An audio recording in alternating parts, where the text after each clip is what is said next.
So first of all, cultural capital of Maharashtra और Oxford of the east जिसको कहा जाता है, ऐसे पुणे के सभी लोगों को गुजरात का वंदन।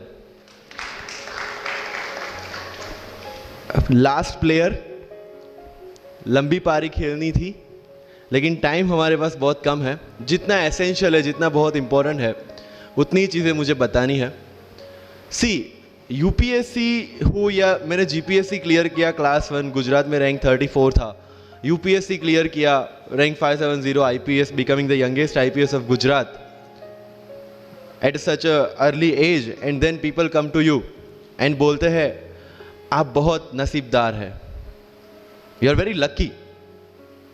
आई tell them in reverse, luck favours the brave. कोई अपना लक साथ में लेके नहीं आता, वो बनाना पड़ता है।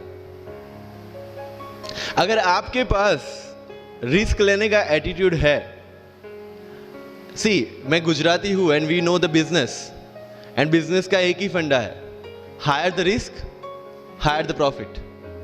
सो अगर 8:30 को आपका एक्सीडेंट होता है और 9 o'clock आप मेंस की एग्जाम देने जा सकते हैं, इंटरव्यू से पहले 1 महीने तक आप हॉस्पिटलाइज्ड है और उससे 1 वीक पहले आप दिल्ली जाके उसकी प्रिपरेशन कर सकते हैं, तो luck has to come with you. उसको आना पड़ेगा और आपको आईपीएस बनाना पड़ेगा। लोग बोलते हैं कि एक्सीडेंट के बाद आप जाके आए एंड ऑल, तो द सिंपल था कि मैं एग्जाम के लिए निकला, मेंस मेरा था, सुबह GS3 का पेपर था।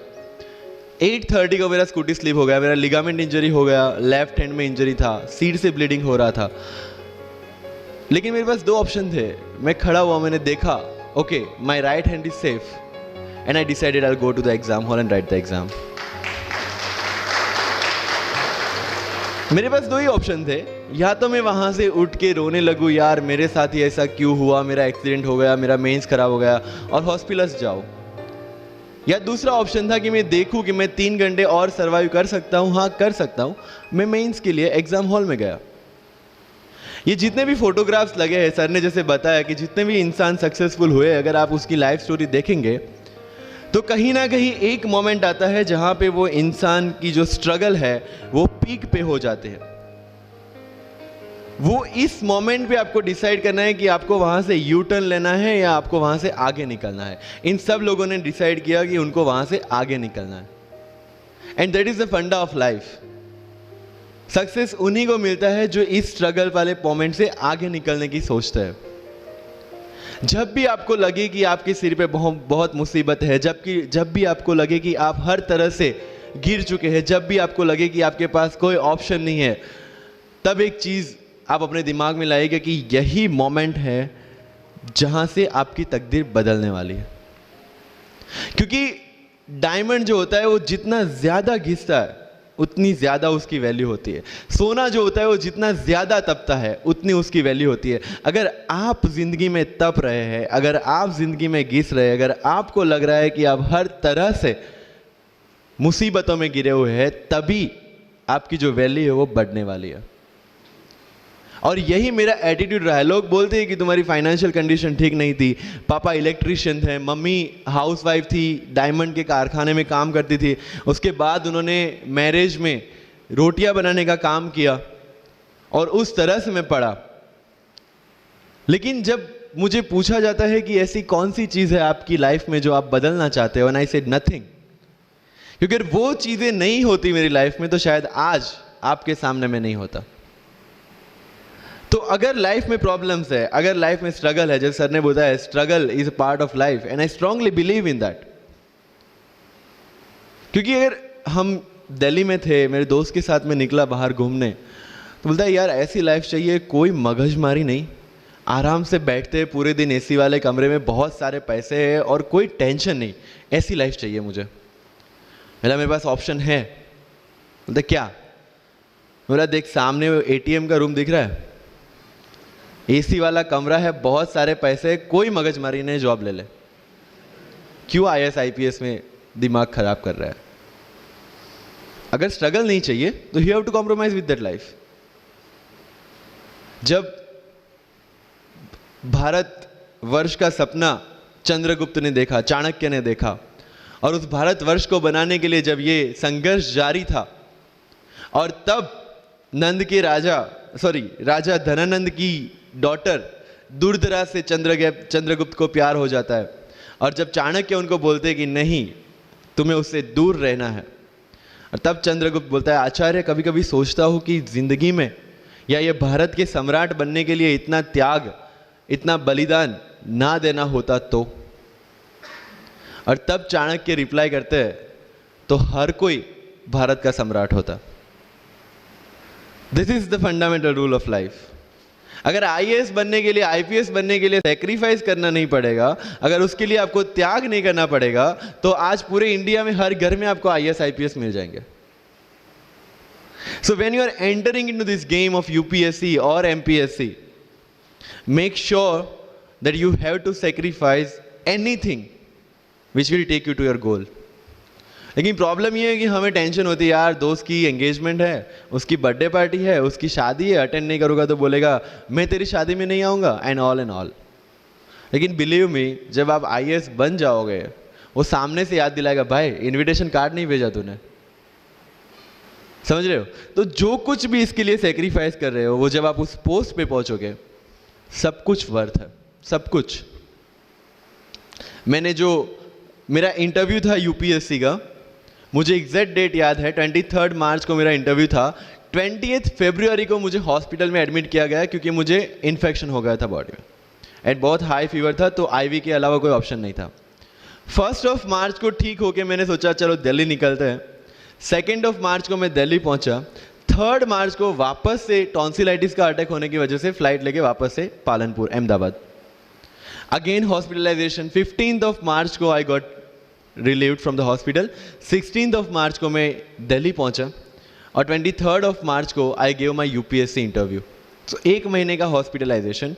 उसके बाद जब दिमाग में ये था कि मेरे साथ जो लोग इंटरव्यू दे रहे हैं वो 1 महीने से प्रिपरेशन कर रहे हैं, एंड 1 महीने से मैं हॉस्पिटल में था, again I thought this is the moment to prove your self.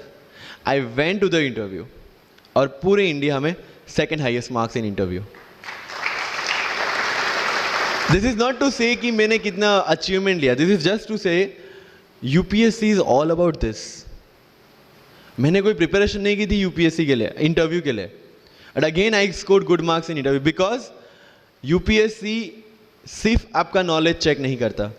Make it very clear in your mind, जैसे सर ने बोला, it's a game of wisdom. आपको पहले ऑफिसर बनना पड़ेगा यहां से। यूपीएससी का काम तो सिर्फ थप्पा लगाना है कि हाँ ये ऑफिसर बन गया। जितने भी आईएएस आईपीएस ऑफिसर्स को आप मिलोगे, you will realise this thing कि ऑफिसर वाली क्वालिटीज इसमें पहले से है। आप जब प्रिपरेशन स्टार्ट करते हैं तभी से समझ लीजिए कि आपकी आईएएस और आईपीएस की ट्रेनिंग भी स्टार्ट हो गई। बिकॉज जो क्वालिटीज आपको चाहिए as an officer, as an IAS, as an IPS, क्या क्वालिटीज चाहिए? फर्स्ट ऑफ ऑल कॉन्फिडेंस, कि जब आप उस सीट पे बैठते हैं, आपके सामने कोई भी क्वेश्चन आएगा, you will be able to handle the issue. ये कॉन्फिडेंस लेके आपको उस सीट पे बैठना है। यही कॉन्फिडेंस चाहिए when you start the preparation.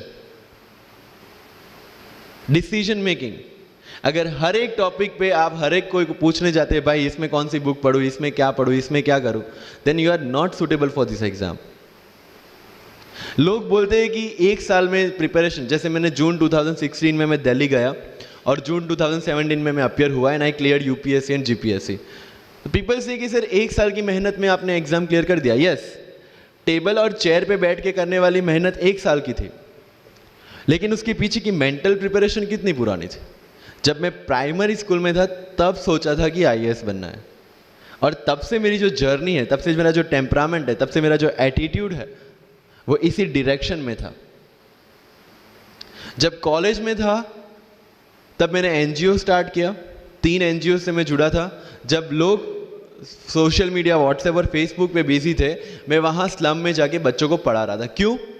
क्योंकि मुझे पता था कि फ्यूचर में यही काम करना है, क्यों ना अभी से उसकी ट्रेनिंग ले लो। So I have invested my each and every moment for this goal, because जो पर्सनालिटी टेस्ट लास्ट में यूपीएससी लेता है, इंटरव्यू नहीं है वो, we consider it as interrogation. Interview को इंट्रोगेशन लेके चलते हैं। वहां पे पूछताछ होगी? नहीं। अगर यूपीएससी के इंटरव्यू में 10 में से 9 क्वेश्चन के आंसर भी आप सॉरी सर और sorry ma'am, I don't know कह के देते हैं, उसका कोई इंपैक्ट नहीं पड़ता। इंपैक्ट पड़ता है वो 9 क्वेश्चन न आने का प्रेशर आप कैसे हैंडल करते हैं। आपके पसीने छूट जाते हैं या आप वही टेम्परामेंट के साथ इंटरव्यू कंटिन्यू करते हैं। मार्क्स उस चीज के हैं, मार्क्स है आपकी सोच के। एक ऑफिसर के तौर पे जब आपको आईएएस या आईपीएस की सीट पे बिठाया जाएगा, how will you treat the citizens of this nation? What will be your attitude to each and every person who is going to come and meet you? These things are being tested during UPSC interview. और इस सारी journey में अगर सबसे important कोई चीज है तो that is your learning attitude, और not for UPSC, for life even. Because when I am speaking in front of you in Hindi and English, to be very clear, I belong to rural background of Gujarat, और मेरा study जो हुआ है वो पूरा Gujarati medium में हुआ है, गवर्नमेंट स्कूल में। 12th तक का स्टडी मेरा गवर्नमेंट स्कूल में हुआ है, गुजराती बोर्ड में, गुजराती मीडियम में। And yet I can give my UPSC interview in English in Delhi and score such marks. Where did it come from? कहाँ से आता है ये? मुझे अभी भी याद है, मेरा college national institute of technology Surat था, जहाँ पे मेरे साथ जो पढ़ने वाले बच्चे थे वो सारे सीबीएसई आईसीएसई वाले थे, और मैं एज ए एलियन वहाँ पे पहुँचा था, क्योंकि तब मुझे पता चला कि मैकडी जैसा भी कुछ है और उसमें बर्गर जैसा भी कुछ मिलता है। That was my first exposure to any metro city. And जब मैं उनसे इंटरेक्शन करता था और इंग्लिश बोलने की ट्राई करता था, तो जैसे संजू मूवी में इंग्लिश दिखाया गया है गुजरातियों का, जो जीरो को जीरो बोलते हैं, उसी तरह I was also like that. Mother tongue influence आ जाता है, it's very obvious. So I use to speak notes and not notes, और डोर एंड नॉट डोर, और don't and not don't. So they use to make fun of me. Safin, it's not don't, it's don't. Okay, fine. I had 2 options. Either I stop speaking English with them or improve on that and go ahead. I decided the second option. When I started my preparation of civil services, जो English medium में करनी थी, वाजीराम में मैंने coaching किया, जहाँ पे पूरा इंग्लिश मीडियम में था, सारे सब्जेक्ट्स मेरे लिए नए थे। I started from the scratch. I started from the English medium NCERT of standard 5 and 6, Gujarati dictionary, Gujarati to English dictionary, and then I started my preparation. कभी कभी ऐसा होता था कि द हिंदू का पूरा एडिटोरियल पढ़ लिया और उसके बाद आई वाज लाइक कि मैंने क्या पढ़ा। ये होगा, सबके साथ होगा। बट उस जगह अगर आप टिक गए, उस जगह अगर आपने पेशेंस रखा, उस जगह आपने अगर सर्वाइव कर दिया, तो इस एग्जाम में भी सर्वाइव कर जाओगे। क्योंकि यूपीएससी की जो रेस है उसमें कभी भी कछुआ, कभी भी खरगोश नहीं जीतेगा। इसमें जीतने वाला ऑलवेज कछुआ ही होगा, जो स्लो बट स्टेडी रहेगा। लग जाते हैं 5 साल भी लग जाते हैं, 7 साल भी लग जाते हैं, 9 साल भी लगे हैं लोगों को एग्जाम क्लियर करने के लिए। लेकिन बिलीव में जब रिजल्ट आएगा ना, तो वो सारा सेक्रीफाइस आपको वर्थ लगेगा। आप पढ़िए लोगों के इंटरव्यूज। मैंने क्या किया कॉलेज के 4 साल में, I went through each and every interview of UPSC toppers on YouTube. Ira Singhal से लेके टीना डावी मैम तक सबकी इंटरव्यूज मैंने देखे। For what? Just to know कि उन्होंने ऐसी कौन सी गलतियां की थी जिससे इनको इतना टाइम लग गया, और मुझे कौन सी गलतियां रिपीट नहीं करनी है। क्योंकि चाणक्य ने कहा है कि दूसरों के एक्सपीरियंस से जो सीखते हैं ना, वो जल्दी आगे आ जाता है। क्योंकि खुद सब कुछ अनुभव करके सीखने के लिए जिंदगी काफी छोटी है। I did the same. 4 साल में हर एक टॉपर का इंटरव्यू देख लिया, चीजें समझ ली कि ऐसी कौन सी चीजें जो इन सब ने की है, और ऐसी कौन सी चीजें हैं जो गलतियां हैं जो इन्होंने की और जो मुझे रिपीट नहीं करनी है। सो जब युद्ध के मैदान में हम उतरते हैं, इस चक्रव्यूह में उतरते हैं, तो अभिमन्यु की तरह नहीं, अर्जुन की प्रिपरेशन के साथ उतरना है कि हमें पता होना चाहिए कि इससे बाहर कैसे निकले। I did the same. College के 4 साल इंटरव्यूज देखे, ब्लॉग्स पढ़े, समझा कि इसमें कॉमन मिनिमम क्या है। वो जो कहानी अगर आपने सुनी हो कि शार्पनिंग द एक्स, रोज अगर आप पेड़ काटने के लिए जाते हैं तो you have to sharpen your axe, otherwise day by day आपकी जो एफिशिएंसी है वो कम होती जाएगी। 4 years in my college I sharpen my x, जिससे 1 साल में मुझे कहीं पे रुकना ना पड़े। This was the strategy. आज मेरे पास काफ़ी मैसेजेस आते हैं, sir please give me your strategy. I am sure आप में से काफी लोगों ने किसी टॉपर्स को पूछा होगा, please share your strategy. Why? हर एक की स्ट्रेटजी अपनी खुद की होती है। अगर आज 990 लोग यूपीएससी में सिलेक्ट हुए तो यू विल गेट 990 स्ट्रेटजीज, क्योंकि हर एक की स्ट्रेंथ और हर एक की वीकनेस अलग है। You have to understand this. आप कभी डॉक्टर के पास जाते हैं बीमार होके, और कभी डॉक्टर को ये बोला है, सर जो आगे वाले पेशेंट को दी ना, मुझे वही मेडिसिन चाहिए। डिड यू से लाइक दैट? नो, क्योंकि उसकी बीमारी अलग है, मेरी बीमारी अलग है। सेम चीज विथ यूपीएससी, आपकी स्ट्रेंथ और आपकी वीकनेसेस अलग है, किसी टॉपर की स्ट्रेंथ और किसी टॉपर की वीकनेसेस अलग है। Why should I walk on the same path, जबकि मुझे पता है कि वो मेरे लिए बना ही नहीं। I have to create my own path. मेरा यूपीएससी का जो बुक लिस्ट है वो अगर आप देखेंगे ना, तो यू विल फाइंड कि ये completely out of the box book list है। मैंने कभी लक्ष्मीकांत नहीं पढ़ी। आई नो यूपीएससी फ्रेटर्निटी के लिए ये बहुत बड़ा स्टेटमेंट है। I never read Shankar IAS, I never read Yojana, I never read Kurukshetra. I didn't do writing practice for mains. मैंने मेंस में GS2, GS3, GS4 का एक एक पेपर, एक ऐसे और ऑप्शनल का एक एक पेपर लिखा है। That's all about my writing practice, because I knew what are my strength and what are my weaknesses. Mains में 3 चीजें होती है, handwriting, speed and content.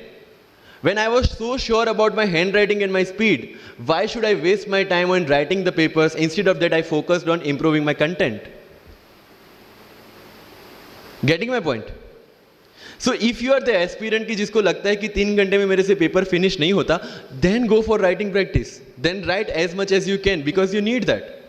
But किसी टॉपर ने 50 पेपर लिखे हैं, 3 टेस्ट सीरीज ज्वाइन किया है, इसलिए मुझे भी करना पड़ेगा। No, that's not the rule in UPSC. किसी ने ये टेस्ट सीरीज ज्वाइन की, मैं वहां चला गया, किसी ने वो टेस्ट सीरीज की, मैं वहां चला गया। No, you have to create your own path and this was the biggest part of my UPSC preparation. सुनो सबकी, करो मन की। This is applicability of your mind, क्योंकि आपकी स्ट्रेंथ, आपकी वीकनेस आपसे ज्यादा अच्छा कोई नहीं जानता। आपके पेरेंट्स भी नहीं, आपका सबसे क्लोज टीचर भी नहीं। आपको 3 बार चीजें पढ़ के समझ में आती है, किसी को 5 बार पढ़ के समझ में आती है, किसी को 1 बार समझ में आ जाती है। But I want follow the same path जो आगे लोगों ने फॉलो किया है, वो मेरे लिए बना ही नहीं है। I have create my own path. Getting my point? Yes और नो? सो जो मजदूरी है वो सड़क पे एक इंसान 12 घंटे गड्ढा खोद के भी करता है, और एक टॉप कंपनी का सीईओ भी 12 घंटे दिमाग चला के मेहनत करता है।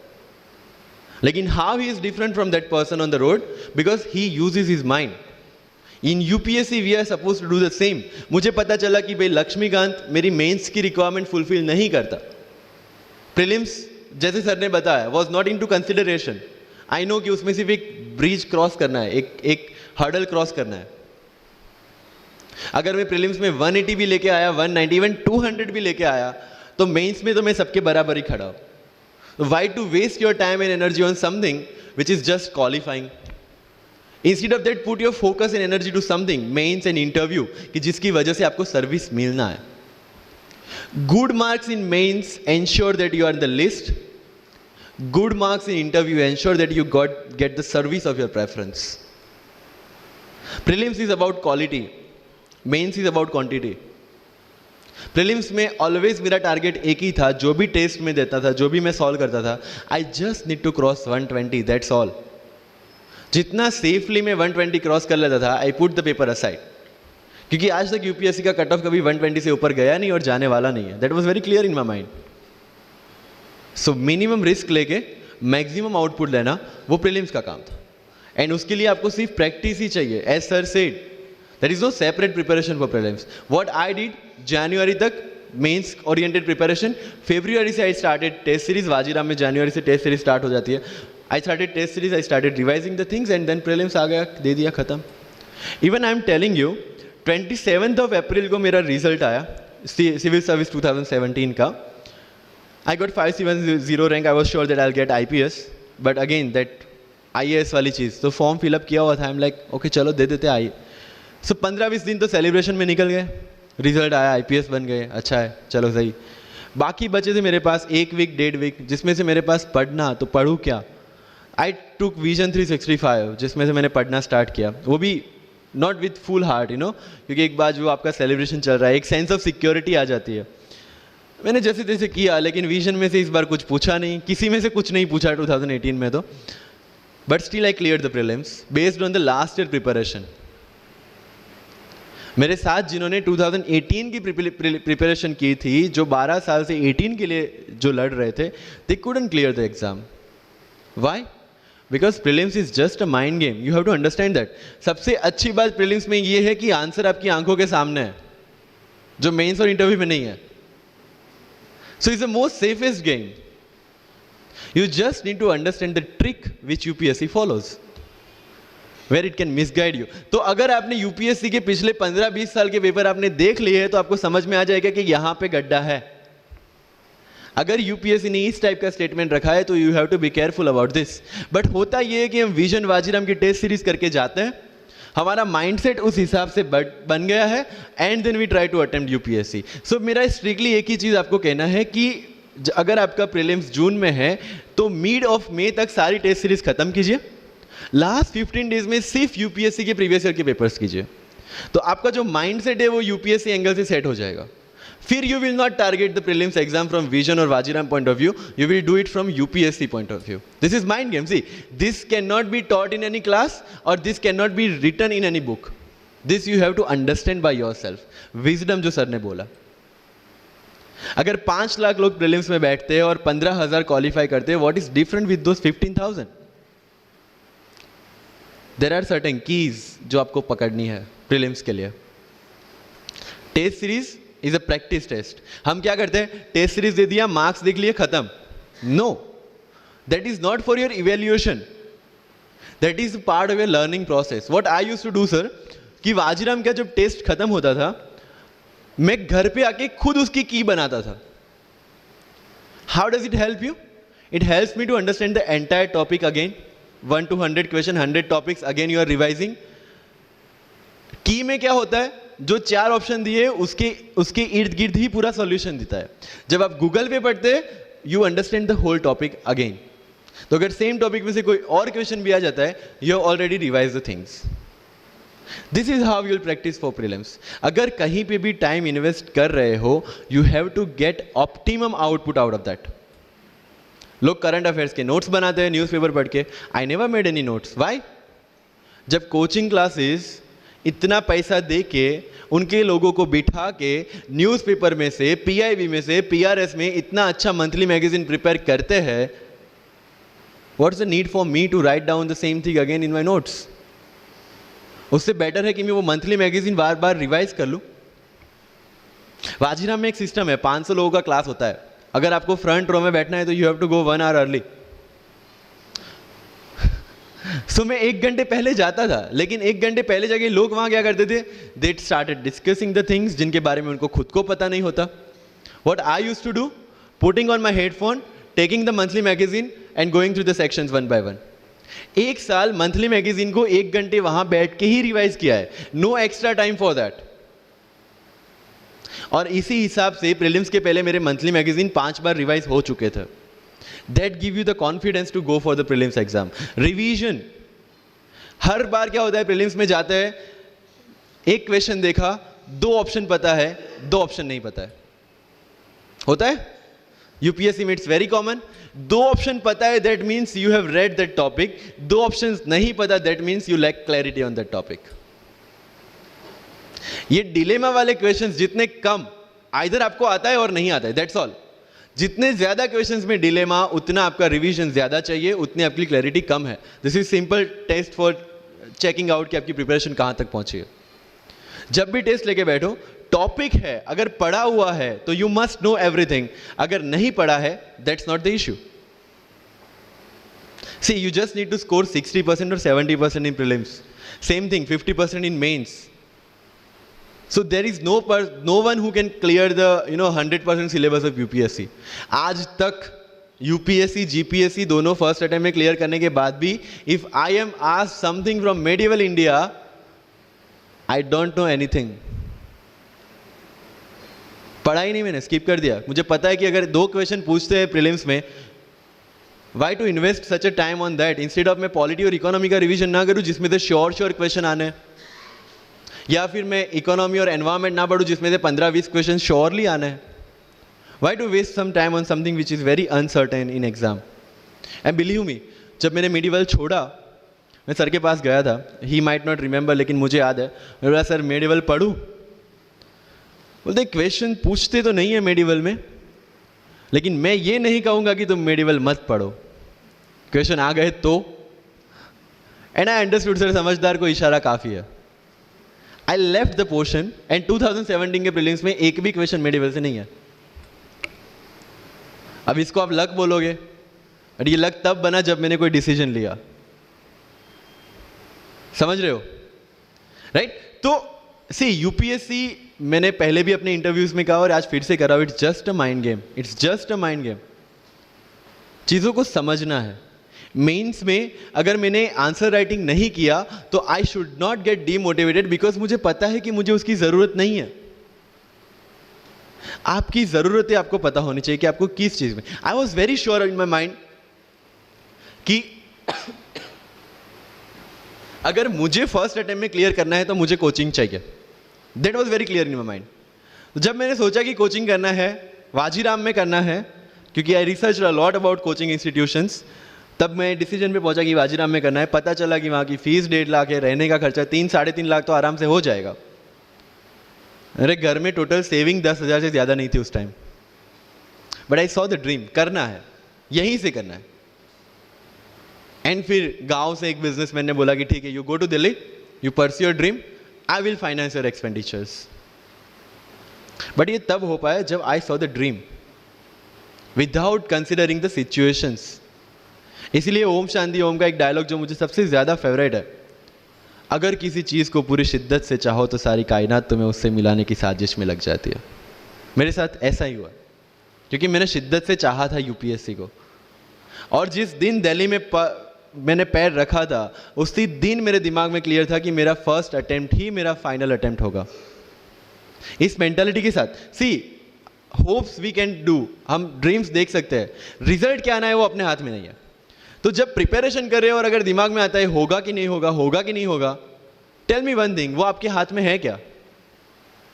Is that in our hand? Result क्या होगा? No. What is in our hand? Working, giving your 100% for this exam and with proper strategy. That is in my hand. I will do it. और अगर इतनी शिद्दत से मेहनत की है 100% देके और फिर भी एग्जाम नहीं होता, believe me, you won't be dissatisfied. You won't be demotivated. You will feel I gave my 100%. आगे उसकी मर्जी. ये एटीट्यूड के साथ रहना है इस एग्जाम में. मेरी बातें थोड़ी मैं ये नहीं बोलूँगा कि यूपीएससी में प्रीलिम्स में 2 पेपर होते हैं, मेंस में 9 पेपर होते हैं, इंटरव्यू इतने मिनट का होता है. No, that is very much available on internet. What I want to focus is what are the pre requirements to enter into this field. इस चक्रव्यूह में उतरने से पहले कौन सी तैयारी आपको करके उतरनी है. And very first and most important is confidence. मुझे याद है मेरे क्लास में एक स्टूडेंट था who was a doctor. वो प्रिपरेशन कर रहा था. जब भी क्लास में कोई भी क्वेश्चन पूछा जाता था ना, he was always ready to answer. कोई भी, irrespective of the subject, irrespective of the faculty, answer उसके पास रेडी था. and my friends are, भाई he is so talented, so intelligent, हमसे कैसे हो पाएगा? I mean, like, why do you judge yourself based on his own parameter? UPSC में एक vacancy नहीं है, there are 1000 vacancies. अगर वो एक भी लेगा तो 999 है हमारे लिए. Why to think about that one seat?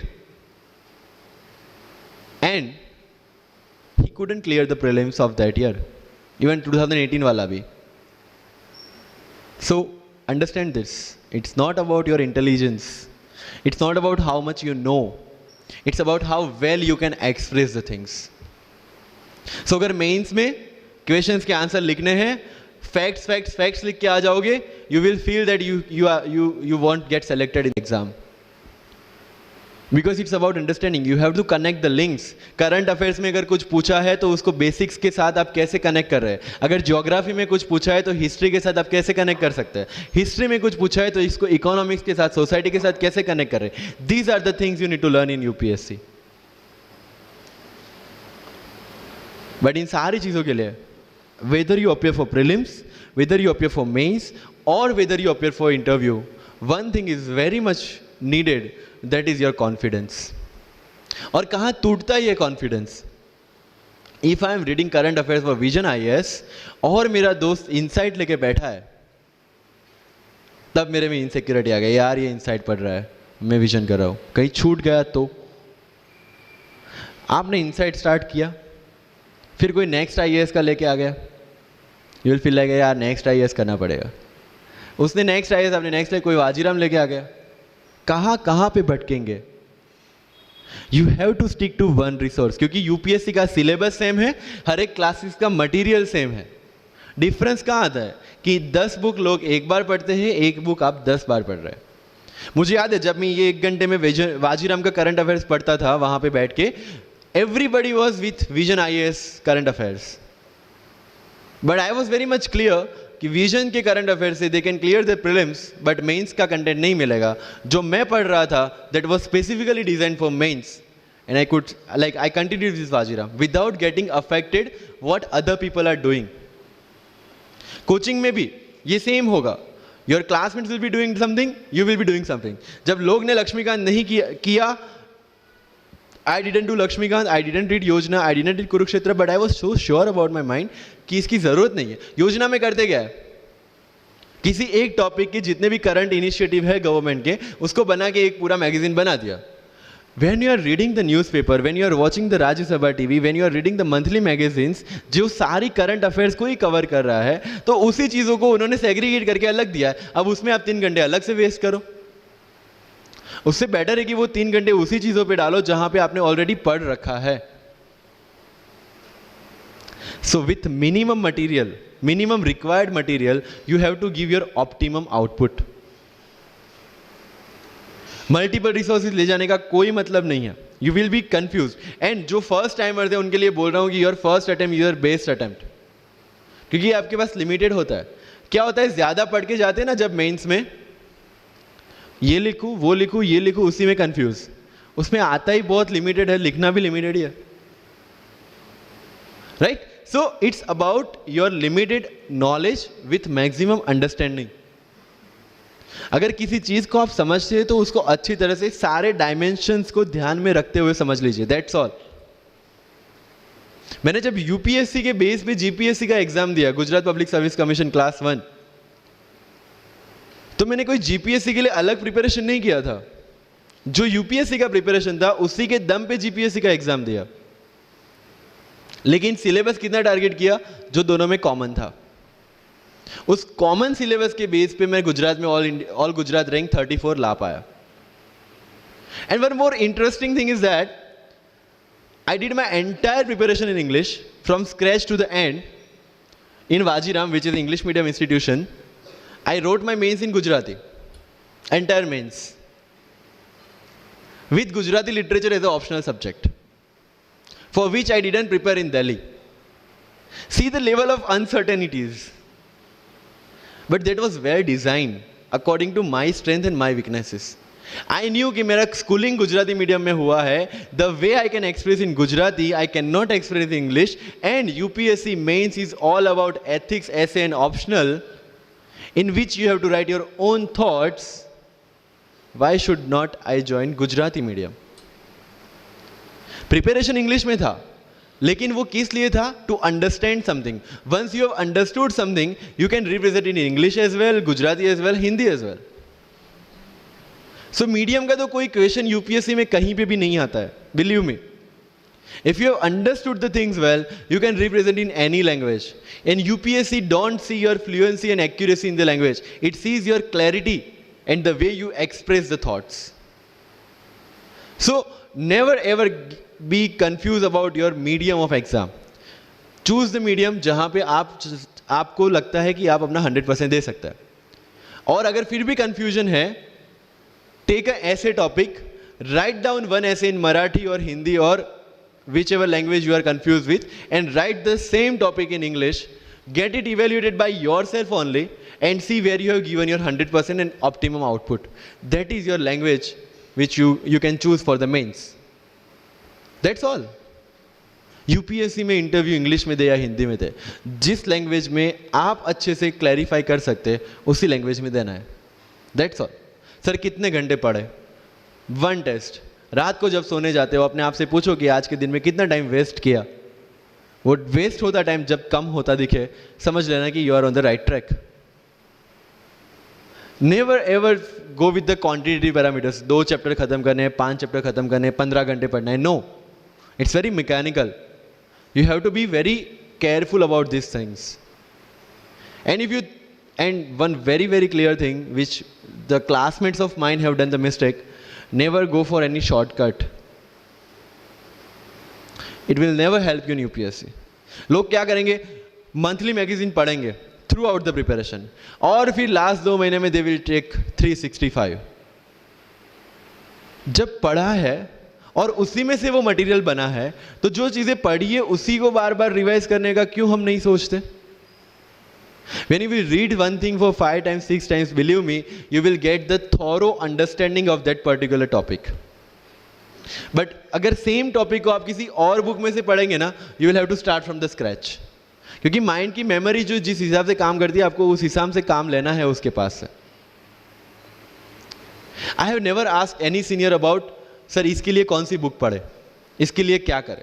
हाँ, अगर कहीं डीमोटिवेट होते हैं, कहीं आपको मोटिवेशन की ज़रूरत पड़ती है, कहीं आपके नेगेटिव मार्क्स कम ज़्यादा हो रहे हैं या फिर प्रीलिम्स में आपका स्कोर कम है, you can definitely ask them कि मेरी मिस्टेक कहाँ पे हो रही है। बट रिक्वायरमेंट हमारी अलग है, तो ज़रूरतें हमारी अलग है, तो सोर्सेज भी हमारे अलग होंगे। तो मुझे जब लगा, एंड मेरी पूरी preparation mains and interview oriented ही थी, प्रीलिम्स के ओरिएंटेड मैंने कुछ नहीं पढ़ा। I never read India year book as well, क्योंकि पता है इंडिया ईयर बुक में होता क्या है, करंट अफेयर्स का updation. We are reading current affairs monthly magazine, जो लोग हर जगह से उठा के बनाते हैं। Why to waste your time and energy on something which is a repetition of the same thing? So you have to be very smart in your approach. And one thing, अगर सिविल सर्विस में जाना है और इस game में टिकना है, तो आपका जो इंस्पिरेशन होना चाहिए, that should be from with in. आपको IAS IPS क्यों बनना है?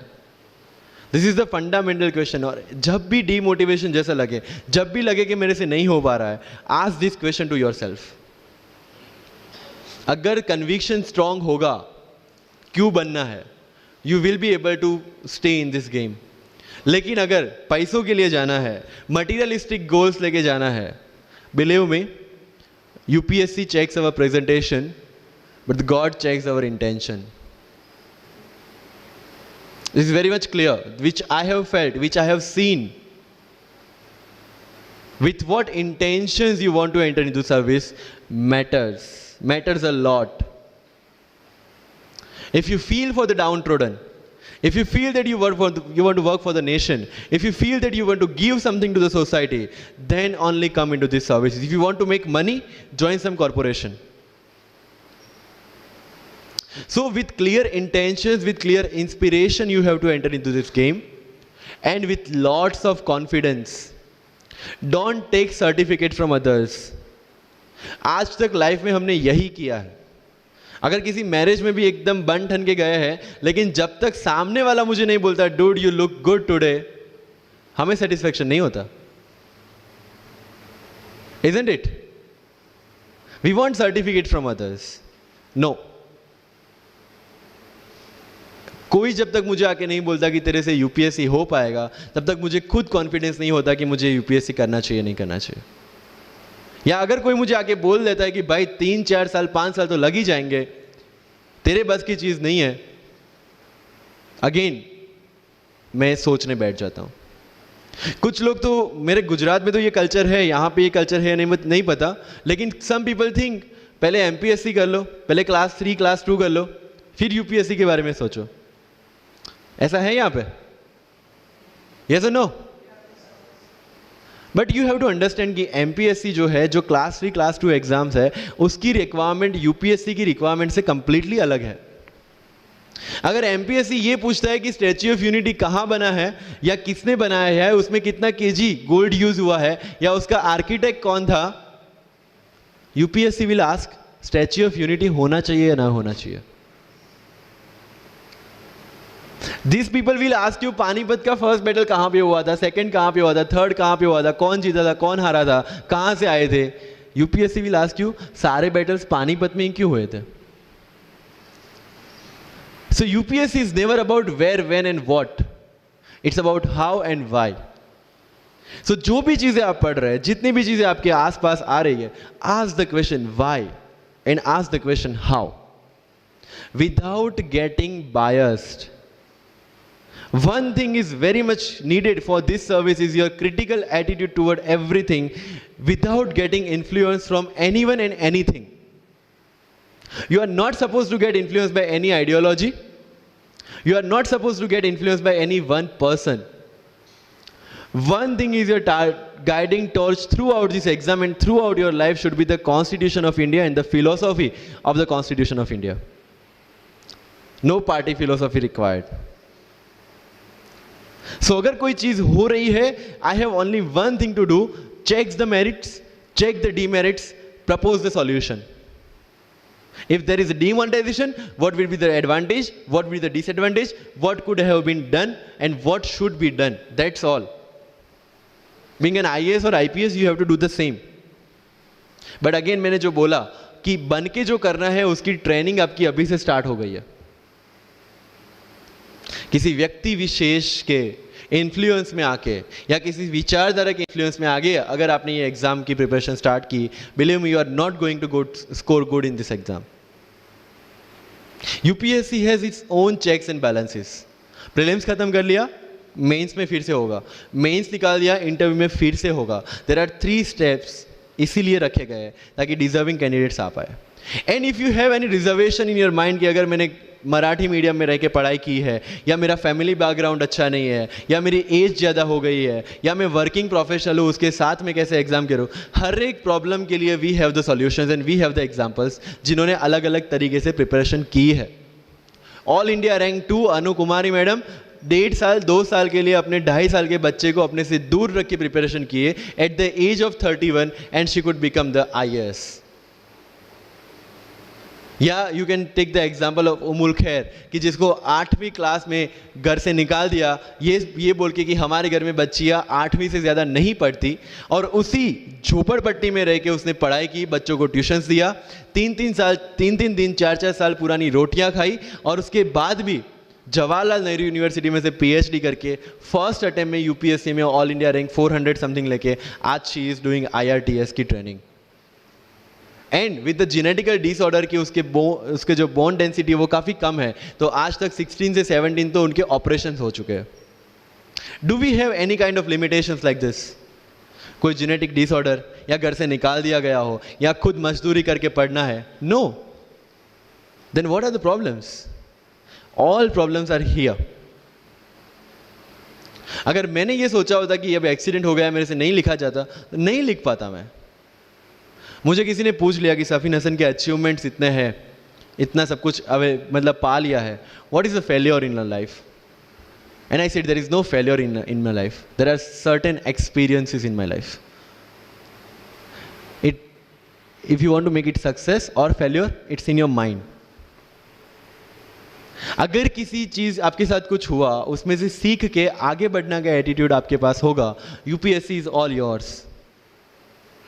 सो वही चीज जो कहावत है, deserve before you desire. If you want to be in civil service, you have to deserve for that. If you want कि आपके घर में फॉर्च्यूनर हो, तो पहले फॉर्च्यूनर रखने की जगह होनी चाहिए. In simple words, right? So if you want to be in civil services, you have to develop that mindset. मेरा अगर यूपीएससी का इंटरव्यू आपको पढ़ना हो तो it's available on my Facebook में, मेरा फेसबुक अकाउंट पे थोड़ा स्क्रॉल करके अगर जाओगे, it's Safin Hasan SAFIN HASAN, उसमें अगर आप नीचे जाओगे, you will find the PDF जिसमें क्या क्वेश्चंस पूछे गए और उसके क्या आंसर मैंने दिए. Everything I have written down. I was asked about Islam, casteism in Islam, why it is still persistent in Islam, why there is a university called Aligarh Muslim University and another is Banaras Hindu University, what is the relevance of madrasa system, what is fatwa, everything from Islam. Not because they want to do some bias with me or something like that. They just want to check कि अगर इस इंसान को हम IAS या IPS के post पे बिठाते हैं, whether he will treat the person as a citizen of India or member of any one particular community. And that's why I could score 204 in UPSC interview, because I could satisfy them. And this is not because I could score, this is the requirement of this job. अगर आपको लगता है कि being मुस्लिम आपके साथ कुछ distinguish behaviour किया जाता है, मुझे ये क्वेश्चन पूछा गया, मेरा एक इंटरव्यू है जिंदगी विथ रीचा में, जो अंसार भाई का काफ़ी वायरल हुआ था. Same Richa Anirudh also took my interview. She asked me this कि when you belong to Gujarat and when you are an IPS officer, कहीं ना कहीं दिमाग में 2002 आता है और उसके बाद आपको कहीं लगा कि बीइंग अ मुस्लिम आपके साथ कहीं पे कोई भेदभाव हुआ है या कोई डिस्क्रिमिनेशन हुआ है. And I simply said no, I never felt like that, because मेरे दिमाग में कहीं पे डिफरेंशिएशन या डिस्क्रिमिनेशन नहीं है. It's always here. If I treat people differently based on their religion or the caste, I will see how people behave with me from that angle only. But if I am treating everyone equally, if I have no bias in my mind, I will not see biasness or this kind of discrimination anywhere.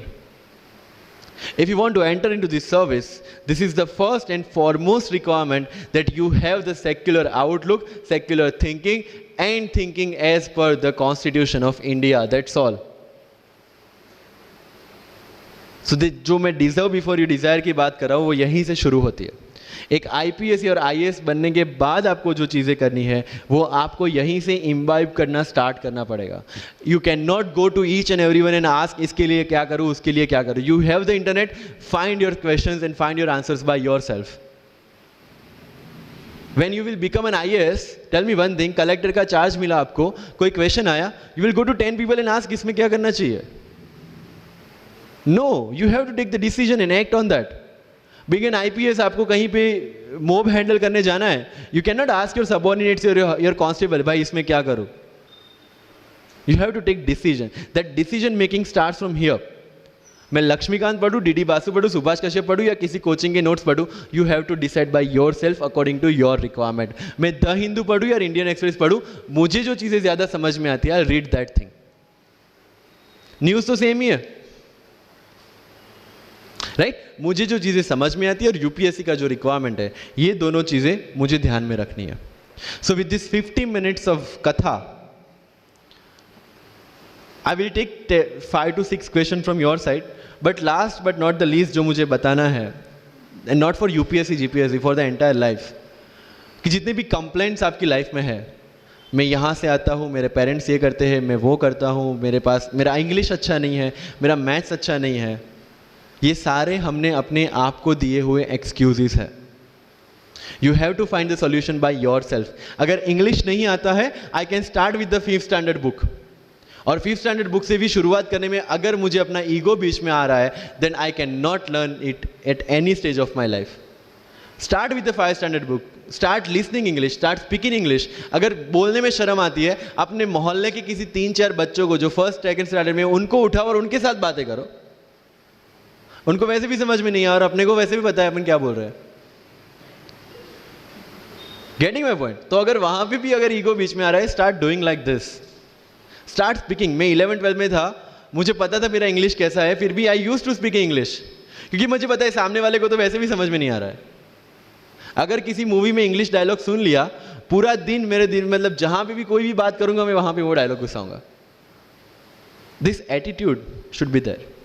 अगर आज history में से या NCERT से 5 ऐसी चीज़ें आपने नहीं सीखी है, try to think upon that, try to ponder over that. ये मराठा साम्राज्य वाली जो नोट्स दी थी, try to make the summary out of it, कि कोई भी एडमिनिस्ट्रेशन को अगर टिकना है तो क्या क्या ज़रूरी है, किसी एम्पायर को अगर बनना है तो क्या क्या ज़रूरी है, कहाँ पे उन्होंने मिस्टेक की. They should have focused on the consolidation rather than expansion. They focused on the expansion rather than consolidation. And that is where they made the mistake. Till the time of Akbar, it was same. But later on, that consolidation comes into picture. UPSC में भी same है. Consolidate what you have read and then go for the expansion. अगर NCERT पढ़ी है तो उसको consolidate करोगे, इसमें से क्या निकला, then go for the Bipin Chandra advance books. Getting my point. So अगर आपको भी आपका UPSC का एम्पायर मजबूत बनाना है, then go for the consolidation first and then go for the expansion. तो लाइफ में जो मैं कंप्लेनिंग एटीट्यूड की बात कर रहा था, वो कंप्लेनिंग एटीट्यूड आपको कहीं पे भी नहीं ले जाएगा. You have to put all your complaints aside, start preparation. क्योंकि आज तक दुनिया ये मानती थी कि एक भी शब्द बिना बोले हम अपनी बात एक्सप्रेस नहीं कर सकते. तब हमारे साथ थे चार्ली चैपलिन, जिन्होंने एक भी शब्द बिना बोले सारी दुनिया को एंटरटेन किया. आज भी दुनिया जब ये मानती है कि सिर्फ औरतें अच्छा खाना बना सकती है, हमारे सामने संजीव कपूर, जिन्होंने पूरी दुनिया को भारत का स्वाद चखाया. आज भी अगर दुनिया ये मानती है कि अकेले इंसान से कुछ नहीं हो सकता, हमारे सामने महात्मा गांधी, जो अकेले चले थे और पूरा देश उनके पीछे चला था. आज भी दुनिया अगर ये मानती है कि धनवान बनने के लिए धनवान घर में पैदा होना जरूरी है, हमारे सामने धीरूभाई अंबानी, जिन्होंने पूरी दुनिया को एक सपना दिखाया, कर लो दुनिया मुट्ठी में. और आज रिलायंस इंडस्ट्री वर्ल्ड की और इंडिया की सबसे बड़ी इंडस्ट्री है. आज भी दुनिया अगर ये मानती है कि हम कम एज, ज्यादा एज में कुछ नहीं कर सकते, हमारे सामने अमिताभ बच्चन, जो आज भी एक साल में 3 ब्लॉकबस्टर मूवीज देते हैं. अगर आप ये मानते हैं कि सिविल सर्विस में आने के लिए आपका बैकग्राउंड होना जरूरी है, आपके सामने Shahrukh Khan without any background आज भी बॉलीवुड का बादशाह है. अगर आज तक दुनिया ये मानती थी कि हम सिर्फ धरती पे रहने के लिए बने हैं, हमारे सामने नील आर्मस्ट्रॉन्ग, जो चंद्र पे जाके आए. आज तक हम ये जानते हैं कि हम क्या है, हम क्या बन सकते हैं. ये जानने का टाइम शुरू होता है अब. Thank you so much.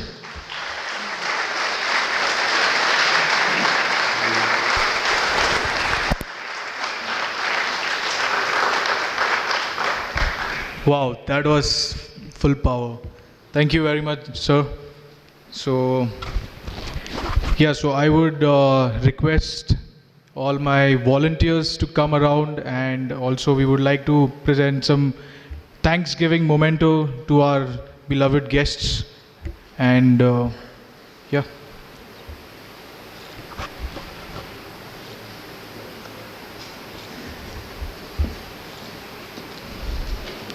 Also, after this, we would like to open our podium for a question answer round. And just to also let you guys know that when we guys exit, so our volunteers would be standing at the exit gates. So just remove your registration form from the thing that has been provided, fill it up, and while exiting, give it to them. And also we have provided some tea and coffee at the exit, so you can have that.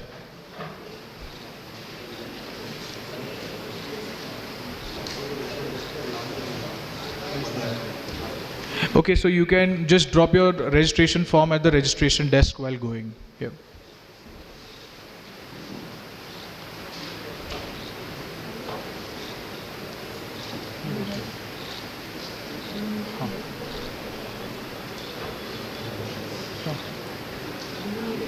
Okay, so we open the podium for question answers. Can we have the mic for the audience, please? Yes.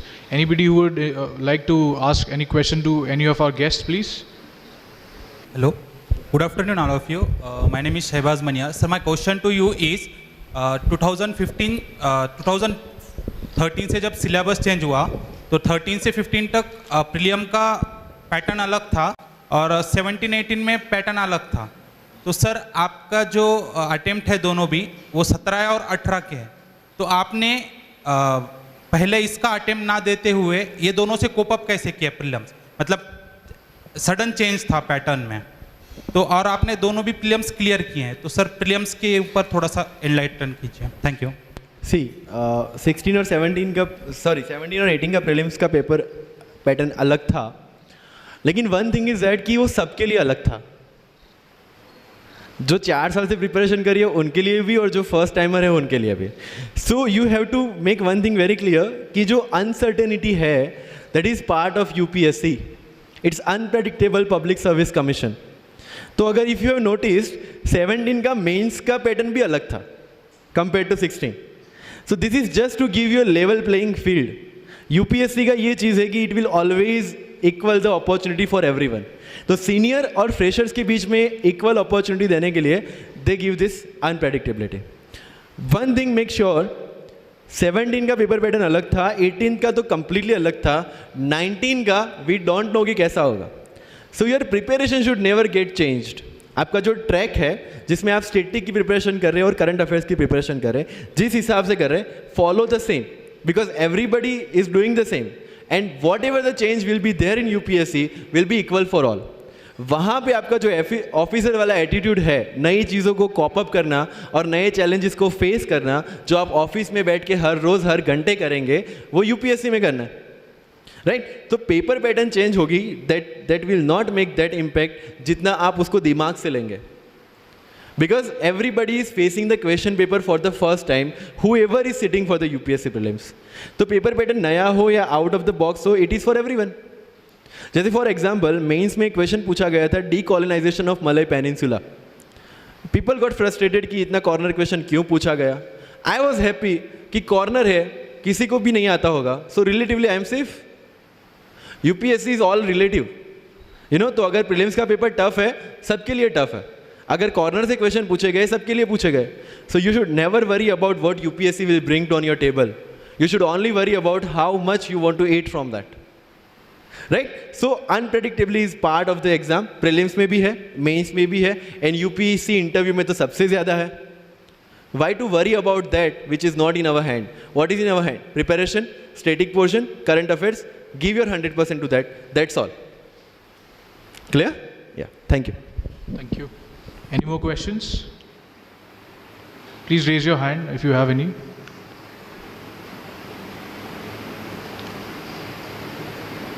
All right. Thank you very much. Okay, we have one more question. We have the question. Yeah.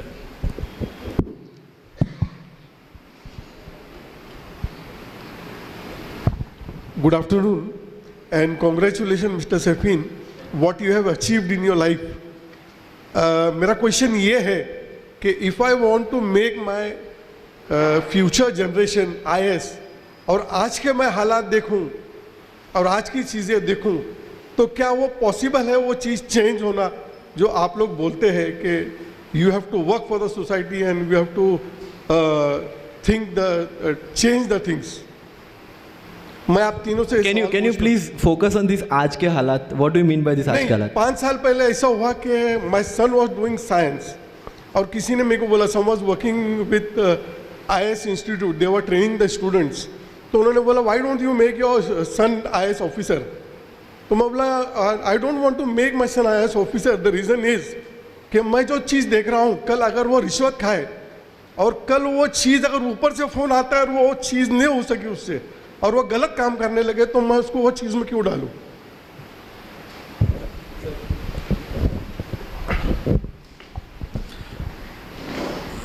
Sir पहले तो मैं कहूँगा कि आपने कहा कि आज के हालात, सर हालात हमेशा ऐसे ही रहे हैं.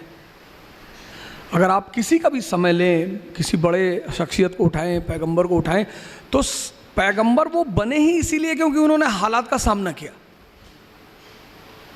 अगर हालात अच्छे होते तो पैगंबरों को आने की ज़रूरत ही क्या थी सर? अब आपका बेटा ये डिसाइड करेगा. अब देखिए, इन साहब ने इतनी बातें कही, इन्होंने अपनी बातों में आंसर दिया. एक आम आदमी की पूरी ज़िंदगी दर्द से भरी हुई है, बस वो आम है. एक महान आदमी की पूरी ज़िंदगी चुनौतियों से भरी हुई है. ये जो आपने शब्द यूज़ किया ना, हालात, सर हालात से ही तो लड़े राम, मोहम्मद साहब. आप मोहम्मद साहब का टाइम देखिए, आप मोहम्मद साहब का टाइम देखिए सर, पहली चीज़. दूसरी चीज़ सर ये है कि हालात, अब जैसे हम तो, मैं तो हिस्ट्री का टीचर हूँ, तो मैं तो हमेशा एग्जाम्पल वहीं से उठाता हूँ. 1398 तैमूर हिंदुस्तान आता है, तबाही मचाता है, सब कुछ ख़त्म कर देता है. 1398 से लेके 1556 सेकेंड बैटल ऑफ पानीपत, आप समझ लो 150 साल हिंदुस्तान की हालत ख़राब, सब कुछ तहस नहस. और उस परिस्थिति में सर 1556 में एक 15 साल का लड़का गद्दी पे बैठता है, अकबर. सर हालात देखो आप. हम नाहक में उसे ग्रेट नहीं कहते सर, हम ग्रेट सिर्फ इसलिए कहते हैं कि भाई तुमने इस हालात से तुम निपटे कैसे. एक आदमी कह रहा है मेरा पड़ोसी मुझे गाली दे रहा है, सबके देते हैं. दुनिया में कौन सा पड़ोसी जो किसी को गाली ना दे? और अगर ऐसा है कोई तो आप बताइए, मैं तो मिलूंगा उस आदमी से. लोग कहते हैं मेरे रिश्तेदार मेरे पीछे पड़े. रिश्तेदारों का काम ही है, और क्या करें वो, कि मेरे खाला ने हमको डिमोरलाइज कर दिया कि इतना बड़ा सपना देख रहे हो IAS बनने का. अरे कुछ पहले कर लो, अपने माँ बाप की स्थिति देखो. सर काम ही है सर, फ्रेंड आपका आ गया, उसने कहा अरे यार आईएएस बनने जा रहे हो। अच्छा, ये सीधे हमला कभी नहीं करते, ये इनडायरेक्टली करते हैं। मेरे पास एक लड़की आई 4 दिन पहले, उसने कहा सर मेरे पापा बहुत परेशान है, हमसे करे वापस आ जाओ। मैंने कहा ठीक है, अपने पापा को बोलो मुझसे बात करें। तो मैंने उनसे पूछा कि सर क्या हुआ बताइए। तो बोले ऊर्जा साहब हमें बहुत डर लग रहा है। मैंने कहा कैसे बताइए हमें आप। बोले हमारे पड़ोसी बता रहे थे कि दिल्ली बड़ी ऐसा ऐसा कांड हो गया, बीच में कांड हो गया था तो काफ़ी फेमस था, एक बच्ची के साथ दुर्व्यवहार हो गया था, उसकी हत्या हो गई थी। मैंने कहा सर इंदिरा गांधी मार दी गई सर, प्राइम मिनिस्टर उस वक्त थी, आप खुदा बन रहे हो सर, बचा लोगे, ले जाओ सर।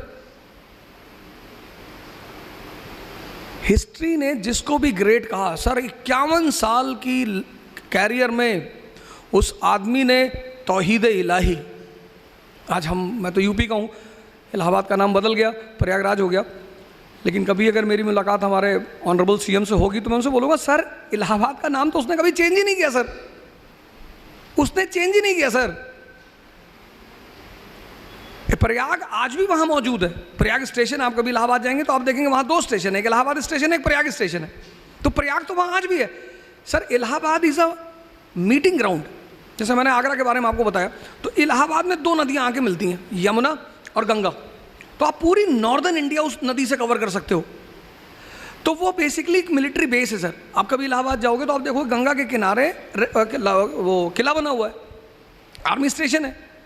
उसने सर पहली बार हिंदुस्तान में, दूसरी बार, पहली बार हर्षवर्धन ने कराया, उसने सारे संतों की मीटिंग कराई सर। ये जो आज आप कुंभ देखने जा रहे हो, इसकी शुरुआत हर्षवर्धन ने की। तो सर टैलेंट ही इसी चीज़ का है। मालिक ने हमें तोहफा दिया, मैंने आपसे कहा मन, तो वो कहता है कि अब ये दे दिया। 1453 मुसलमान दुनिया की ऊंचाई पे, स्पेन, चाइना सी, कैस्पियन, हिंदुस्तान, यहूदी ज़मीन पे। सर आज आप देखो यहूदी दुनिया में ऊंचाई पे, मुसलमान ज़मीन पे। क्योंकि एक चीज़ मिस कर गए वो, कि हमें समय को समझना है सर। यही तो टैलेंट है, यही तो हिस्ट्री मुर्दों को क्यों छेड़ेगी। उमर साहब थे खैलिफ, आप देखो पुराने जितने भी कैलिफों, आप जो आज अमेरिका में डिपार्टमेंट है रॉकफेलर, वो कहाँ से आया सर? बगदाद से।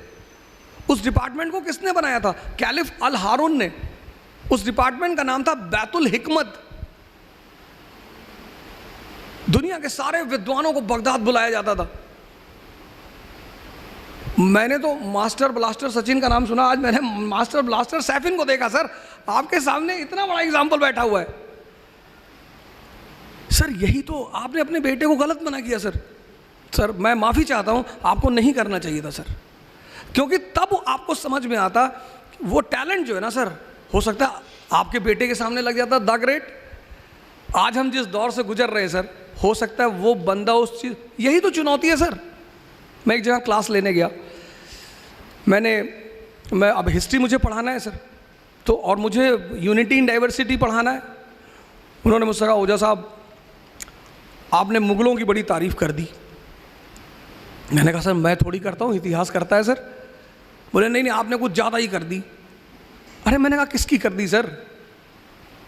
मुगल मेडिवल इंडिया हमारा, एक कम्युनल दंगा नहीं हुआ सर। एक क्लास में 100 से ज़्यादा लोग बैठे, मुझे एक दंगा बता दो जब मध्य मेडिवल इंडिया में कोई दंगा हुआ ही नहीं सर। इल्तुतमिश, मौलानाओं का एक डेलीगेशन उससे मिलने के लिए आता है। इम्प्लीमेंट डेथ और इस्लाम इन हिंदुस्तान, उसका गुरु है कुतुबुद्दीन बख्तियार काकी। आप दिल्ली जाओगे तो देखोगे कुतुब मीनार, वो उसी की है, काकी साहब के नाम पे है। सूफी आदमी कुतुबुद्दीन ऐबक मिलने गया काकी से, कहा कि सर ये हमारे जो धार्मिक लीडर हैं ये ऐसा ऐसा कह रहे हैं। उसने पूछा कि ये जो क्राउन रखे हो सर पे कितने का? कहा 5 करोड़ का। कहा ठीक। और मौलाना साहब? बोले 10 रुपये का। तो एक कांस्टेबल भी कैप पहनता है, एक सब इंस्पेक्टर भी पहनता है, एसपीसीटी भी पहनता है, लेकिन हर कैप की एक वैल्यू है सर। वो वैल्यू उसकी थॉट प्रोसेस को डिफाइन करती है। संत अलग है सर, उनको बीच में मत लाइएगा, वो तो कुछ नहीं पहनते। उसने कहा तो तू 5 करोड़ के हिसाब से सोच, 98% नॉन मुस्लिम, हम 2%, हम इन पे शासन कर रहे हैं। क्यों? क्योंकि ये डिवाइडेड है। ये ब्राह्मण, क्षत्रिय, वैश्य, ये एक दूसरे को देखना नहीं चाहते। यही हमारी ताकत है। अगर तुमने इनके धर्म पे हाथ रखा, ये 98 एक हो जाएंगे, और अगर ये 98 एक हो गए, मैं तो कन्वर्ट हो जाऊंगा। मैं तो यूनिटी ऑफ गॉड में बिलीव करता हूं। सर दास था वो स्लेव, इल्तुतमिश का जीवन स्लेव से शुरू हुआ सर। उसकी बेटी, 50 बेटे थे सर, 50। ग्वालियर में मार हो गया वो। उसने अपने बेटों को खत लिखा कि आओ मेरी मदद करो। कोई नहीं गया कि मान लो अब्बा वहाँ मर गए तो यहाँ दूसरा भाई कब्जा कर लेगा। उसकी बेटी गई सर, रजिया। उसने कमांड ली अपने हाथ में, ग्वालियर के राजा को हराया सर, ग्वालियर पे कब्जा किया। उसने ग्वालियर में अपनी बेटी का राज्याभिषेक कर दिया। 13वीं शताब्दी का मुसलमान। उसने ग्वालियर में, उसने कहा मेरे बाद मेरी बेटी। नहीं सर, ये मास्टर ब्लास्टर हमारा आपसे अभी आपने शायद सुना नहीं इसको कायदे से। इसने कहा आपको दूसरों को नहीं सुनना सर,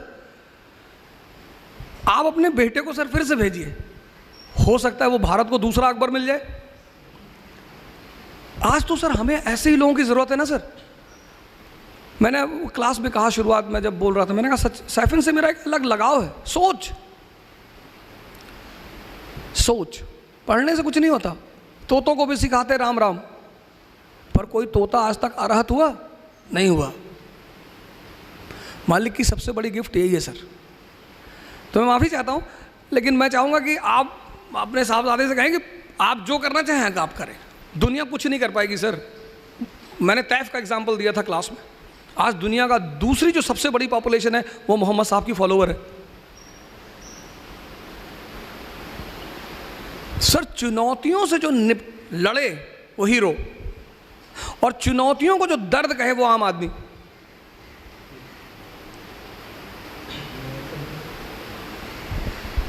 सर कुछ और कहें? Thank you sir. I'll just add one thing. ये सबके लिए है, एक्सपीरियंस के लिए भी है। इन एवरी हालात वी हैव ओनली 2 ऑप्शंस। या तो हालात से लड़ना है या हालात से डरना है। You have to choose your own. और सेकेंड थिंग, मुझे ये सेम क्वेश्चन पूछा था सर, थोड़ा पॉलिटिकल हो जाएगा, लेकिन आई वांट टू से दिस पीपल। किसी ने मुझे मैसेज किया कि किसी एक स्टेट में कोई एक सिटी का नाम बदला जा रहा है, आप उस पर क्या कमेंट देंगे? आई सेड जिस दिन तुम्हें उससे फ़र्क पड़ना बंद हो जाएगा उस दिन वो भी बंद हो जाएगा। As simple as that. Yes, next question. I understood कि आपका जो रेफरेंस है वो वैल्यू सिस्टम पे है। सी देयर आर सर्टेन ऑफिसर्स जो आज भी उनकी वैल्यू सिस्टम को लेके चल रहे हैं। ओके, तो केसेस तो होंगे, सिस्टम है, उसके लूप होल्स है, उसको लोग यूज़ भी करेंगे। आपका कोई बाल भी वांका नहीं कर सकता अगर आपने अपने एथिक्स को नहीं छोड़ा है। Article 311 of the Constitution gives the highest level of security to any civil servant working in government of India or state government. लेकिन अगर आपकी किसी जगह पे कोई प्रॉब्लम है जो उनके हाथ में आ गया, then you can be played with. So if you are very much clear about your role, your job, your duty, and you are aware कि आपको कहाँ पे क्या डिसीजन लेना है, nobody can interfere in your life. This is very clear. सो अगर उनके साथ कुछ होता भी है, कहीं वे फ्रेम भी करते हैं, लेकिन सत्य है तो जीतेगा। These are some values which can never be modified और replaced. Yes, thank you. Yes, next. Good afternoon everyone. Sir this is Anoop. मेरा सवाल ओझा सर से है। Actually sir presently my age is 28 years and I am working in banking, so it is quite hectic, I mean from 10 to 7. So, sir, do you think that I can prepare for UPSC because I have only 2 attempts left, and also I can't leave the job. So, sir, please guide us. Base कैसा है तुम्हारा? Base car चलाना जानता? No, sir. Bike? Bike, yes. Cycle? Yes. तो अब जब cycle चलाते चलाते कभी कभी मोबाइल चेक कर लेते हो कि नहीं? हाँ या ना बताओ, 2 में से जो भी ऑप्शन है तुम्हारा। जैसे साइकिल चला रहे हो, तुम्हारा कॉन्फिडेंस है साइकिल पे, और तुम साइकिल चला रहे हो और फोन आ गया। तुम देखो जैसे जो लोग कार चला रहे हैं। Yes, we do, sir. हाँ, you do, generally we do it कि when we develop a command on certain things. एक अटेम्प्ट में निकाला, तुम्हारे पास 2 है, तुमने अभी कहा कि तुम्हारे पास 2 है। अब कैसे? अब देखो कितनी, मतलब वो सारी बातें वो कहा ही, इन्होंने कहा कि एक तो फाउंडेशन, मैंने शुरू में, आपने शायद गौर नहीं किया, मैंने ये कहा कि आईएएस का एग्ज़ाम बहुत इजी है। मैंने आप लोगों से क्वेश्चन पूछा था, मैंने कहा इस क्वेश्चन पे मैं आपको इनाम दूंगा। आप में से अभी तक किसी ने जवाब नहीं दिया कि सिंधिया ने होलकर से ही दुश्मनी क्यों की, और ना आप में से किसी ने पूछा। मैं बताता हूं, और इनाम का क्वेश्चन है सर। हाँ जी बताएं।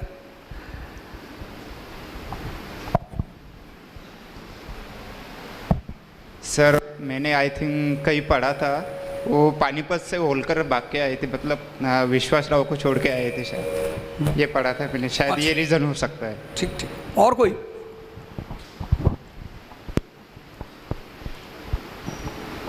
अब देखिए, यही सोचने की बात है। ग्वालियर और इंदौर, मालवा को जो रीजन है ना, वो ओपियम कल्टीवेशन के लिए बहुत फेमस है, अफीम।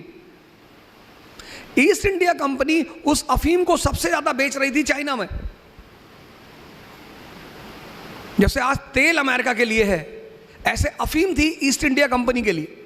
इनके पास इतना सोना नहीं था। और चीनी जो थे, चाइनीज, ये किसी भी अपने गुड्स को सिर्फ सोने में बेचते थे, सोने के अलावा किसी में देते ही नहीं थे। कहते थे सोना लाओ, कुछ और किसी में देना ही नहीं, और इनको अपना सोना बचाना है। तो फिर धीरे धीरे इन्होंने चीन में अफीम का व्यापार शुरू किया। लोग वहाँ के, इसीलिए चीन की हिस्ट्री जब आप पढ़ेंगे उसमें ओपियम वॉर शब्द आएगा आपके पास। और ये मालवा और का जो रीजन है, ये कितनी सारी नदियाँ, बेतवा, केन, ये सारी नदियों का इलाका, फर्टाइल लैंड, हाईलैंड। यहाँ का टेम्परेचर बड़ा प्यारा है, थोड़ा सा हाईलैंड है, तो टेम्परेचर जो है थोड़ा सा नॉर्मल है, ओपियम पैदा होने के लिए बड़ा सूटेबल है। तो अब जिसका भी मालवा पे कब्जा होगा, उसका ओपियम की खेती पे कब्जा होगा, और जिसका भी ओपियम की खेती पे कब्जा होगा, उसके पास पैसा ज़्यादा आएगा। मैंने क्या कहा, आपने शायद, मैंने जितनी बातें जो आपसे कही हैं, सर जोड़ो, सर दिमाग का इस्तेमाल करो। ये दिमाग किसी के में लगाने के लिए बिल्कुल नहीं मिला। दुनिया का सबसे बड़ा कुफ्र है, इस्लाम के जो सिद्धांत हैं बेसिकली, वो लगभग सारे धर्मों के सिद्धांत हैं। काफिर, अकबर ने सवाल किया अपने गुरु से, अब्दुल लतीफ़ से, काफिर कौन? उसने कहा नमाज पढ़ोगे जब, तो जो नमाज पढ़ना, असर की पढ़ना, फजर की पढ़ना, जब भी पढ़ना, पांचों में से मुझे बताना, नमाज पढ़ के मेरे पास आना सीधे, तब मैं बताऊंगा काफिर कौन। तो लड़का सुबह का तो नहीं पढ़ पाया, तो शाम की जब नमाज उसने अदा की तो अपने गुरु से मिलने गया। कहा मैं नमाज पढ़ के आ रहा हूँ। बोले कायदे से पढ़ी? बोले हाँ। तो बोले ईमानदारी से बताना कि जब नमाज सजदा कर रहे थे तो सिर्फ मालिक का ख्याल था? उसने कहा ये ना पूछे, ये ना बता पाऊंगा। बोले नहीं, बताना पड़ेगा, तभी मैं तुमको जवाब दूंगा। तो ना ख्याल तो मेरा मीना बाज़ार का था कि बहुत सुंदर सुंदर लड़कियां वहाँ घूम रही होंगी और मैं भी चला जाऊँ वहीं। तो अब्दुल लतीफ़ ने कहा जो अफाक में गुम है वो काफिर है। गुम, जीवन संसार में तो रहना है।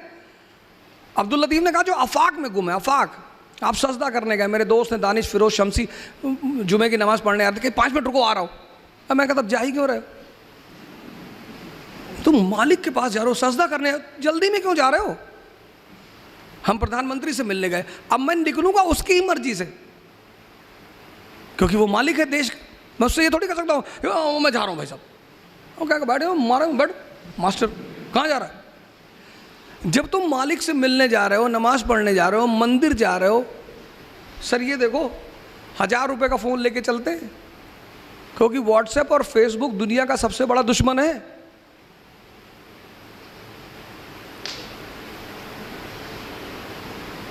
काफिर ज्यादा हो गए, किसकी वजह से? फेसबुक की वजह से। काफिर ज्यादा हो, ये दुनिया में जो आप उथल पुथल देख रहे हो, किसकी वजह से? काफिर। काफिर का मतलब क्या? जिसका दिमाग मालिक के साथ भी नहीं एक है। कम से कम आप किसी बड़े आदमी के सामने बैठे तो उसके ऊपर ध्यान लगाइए। आप नमाज पढ़ने का धीरे से मोबाइल निकाल के देख रहे हैं, अगल बगल आप देख रहे हो, कोई देख तो नहीं, उससे क्या फर्क पड़ता है सर? आप देखिए, मेरी वाइफ के पास 1 लाख रुपए का फोन,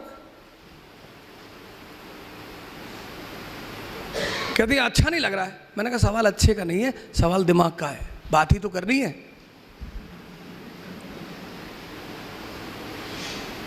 आपके पास 2 अटेम्प्ट है सर जी, एनसी आप पढ़िए बैंक में, कोई बात नहीं। आप हमें हमारा जो एक प्रोग्राम है, टेस्ट सीरीज़ का प्रोग्राम है, इकरा शुरू करेगी।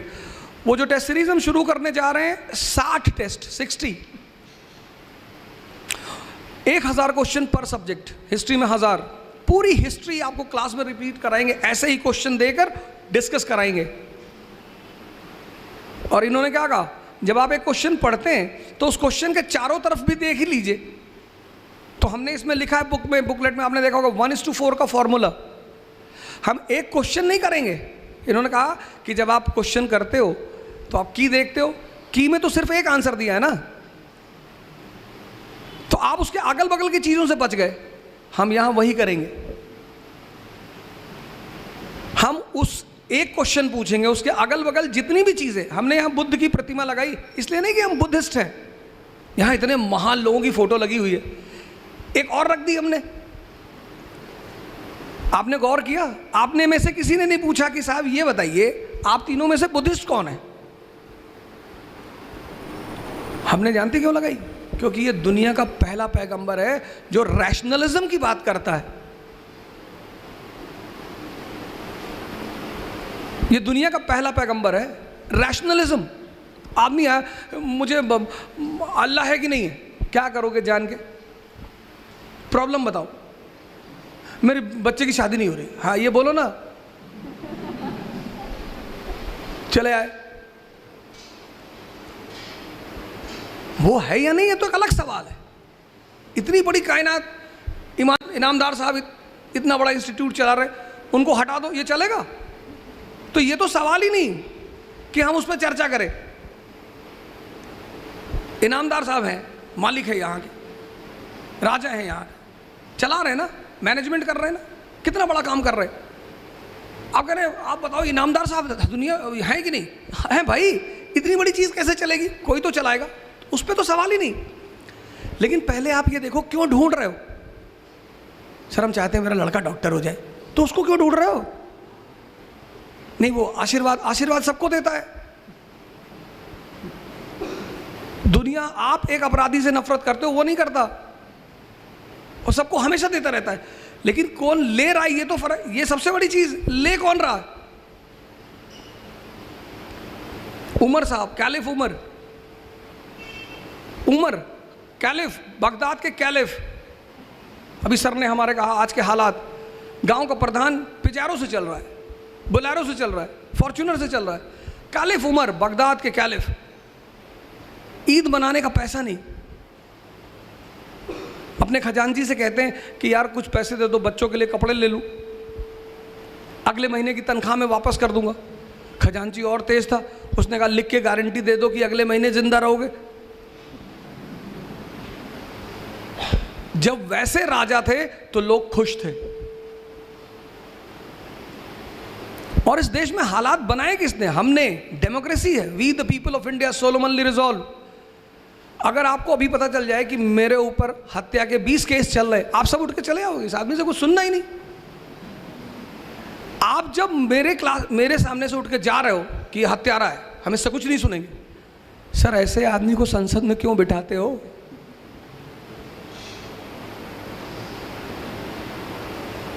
हाथ में तो आपसे आके कह देता है मुसलमान खतरे में है, मैं बचाऊंगा। आपसे आके कह देता है मंदिर बनाने जा रहे हैं, बनाओ भाई मंदिर, मस्जिद में कोई दिक्कत, बना लो भैया, बना लो, हम कहाँ मना कर रहे हैं, एकदम बनाइए सर, हमें तो उस मुद्दे पे बात ही नहीं करनी। लेकिन ये बताओ सर, हमारे बच्चों को नौकरी कैसे दिलाओगे? मंदिर बना लो, नीचे मंदिर बना लो, ऊपर मस्जिद बना लो, फिर ऊपर गिरजा घर बना लो, सब बना लो सर, मेरी ज़मीन पे बना लो सर। लेकिन सर ये बता दो कि हमारे ये जो बच्चा MCA करके बैठा है, 4 साल से नौकरी ढूंढ रहा है, इसको नौकरी कैसे दोगे सर? ये तो आप पूछते नहीं इन नेताओं से। फिर आप कहते हो हालात, अब इस देश के हालात को आप ही लोग बदलोगे, फिर आपकी हिस्ट्री लिखी जाएगी, फिर उसमें से आप में से कोई निकलेगा सैफिन द ग्रेट, समझदार आदमी। तो वो जो हम प्रोग्राम शुरू कर रहे हैं वो सिर्फ इसीलिए कर रहे हैं कि जैसे कोई वीकेंड का प्रोग्राम है, उसका पूरा मोटिव यही है कि हम 4-5 महीने में आपको पूरी चीज़ रिवाइज करा दें, पढ़ा दें और रिवाइज करा दें। तो वो इस इकरा को यहाँ आने का सबसे मेन थी, यहाँ कोचिंगें बहुत हैं, टीचर बहुत हैं और सब अच्छे हैं, ना तो कोई टीचर बुरा होता है ना कोई कोचिंग बुरी होती है। तो साहब आप लोग क्यों आए? हम खेलने नहीं आए सर, और ना खेलने सिखाने आए हैं, हम जीतने का सिद्धांत जानते हैं सर। खिलाड़ी तो यहाँ बहुत है, कोच यहाँ बहुत है, हम सर जानते हैं जीतने का फॉर्मूला।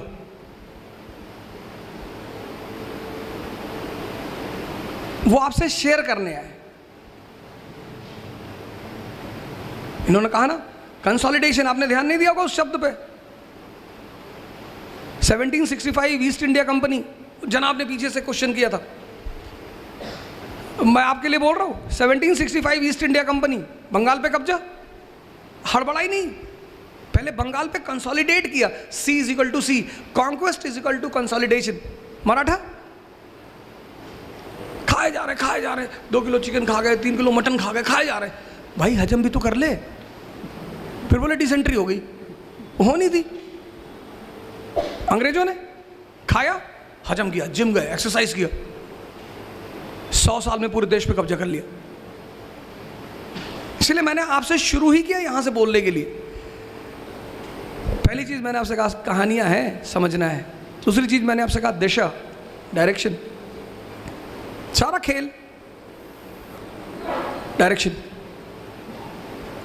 तीसरी बात मैंने आपसे कहा लड़ना है, मजा लो लड़ाई का, रो नहीं सकते,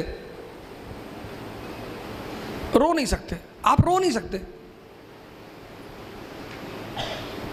जिसको भी लड़ाई का मजा आ गया, मेरे मामा जी ने मुझसे कहा अरे बड़े बड़े सपने देख रहे हो, कुछ नहीं करोगे, एक दुकान खोल लो गांव में, खाओगे नहीं तो भूखों मरोगे।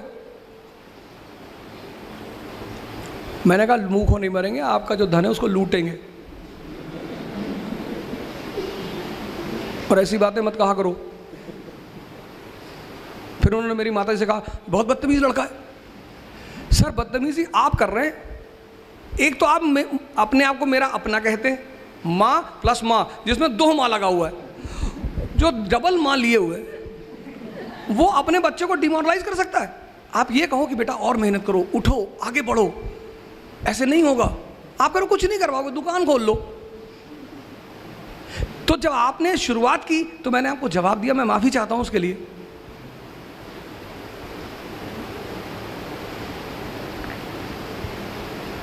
तो पूरा ये खेल है सर, ये सिर्फ एक खेल है। मतलब लास्ट में इन्होंने जो कहा कि अगर आप ये सोचते हैं कि आप गरीब होके पैसा नहीं कमा सकते तो आप धीरू भाई अंबानी को नहीं जानते हैं।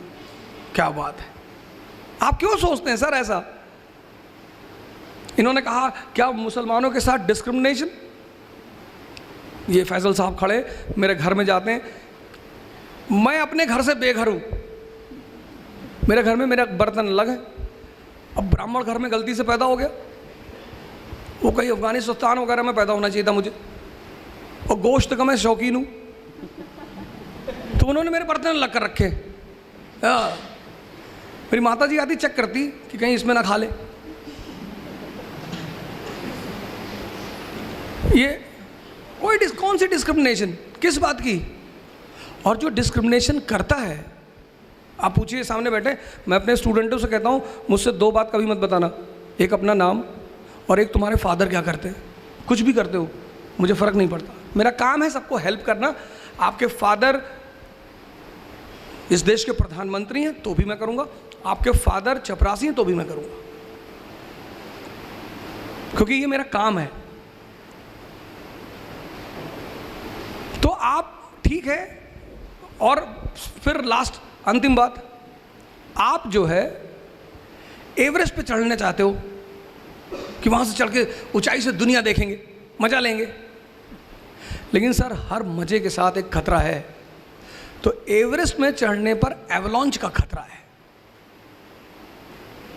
आप कह रहे साहब हम खतरा नहीं लेंगे, तो अरावली पे चढ़ जाओ। कौन बोला सपना देखने के लिए आपको? आप सपना भी देखते हो। हमारा काम क्या है, हम ये नहीं कहने आए अरे भैया कोई दर्द नहीं होगा, हम आपको आईएएस बनाने आए, ऐसे उल्टी सीधी बात है, हम नहीं करने आए। दर्द होगा, हम पता क्या बताएंगे आपको कि इस दर्द का मजा कैसे लेना है। आओगे सर दर्द हो रहा है, हमको उठो आओ नाचे, बस नाचते नाचते हो जाएगा आपका काम। और यही काम है कोच का, यही काम है कोचिंग का। मैं आप सबको धन्यवाद दूंगा। और लास्टली मैं चाहूँगा कि हमारी एक टीम है पुणे की, इकरा की टीम है, जिन्होंने पिछले 1 महीने में इतनी मदद की। अशरफ साहब हमारे कहाँ बैठे हुए, ये सामने बैठे हुए हैं, आइए। उसके बाद 1 मिनट पहले वो अशरफ साहब मोमेंटो दे दें, मोमेंटो दे दें, फिर मैं आपको इनकी अम्मी अब्बू से मिलाना चाहता हूँ कि आप वो आएँ, वो भी आएँ यहाँ पे। फिर मैं चाहता हूँ लास्टली मेरी टीम आ जाए, मैं एक बार आपको मिलाऊँ कि देखिए साहब इन लोगों ने इतनी मेहनत, 24 घंटे से कुछ लोग हैं जो सोए नहीं हैं, उसमें से अराकान एक साहब इधर ये है। तो मोमेंटो आप दे दें, मेरा क्या है मैं तो ले लूँगा।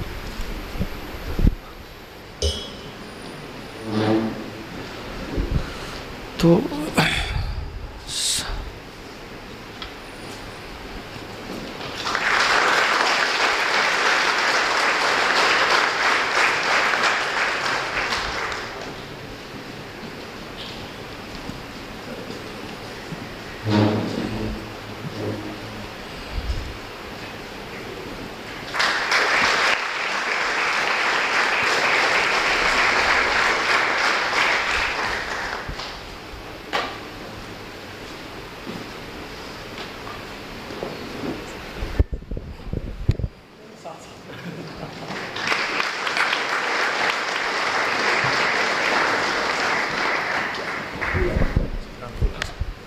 तो मैं चाहता हूं कि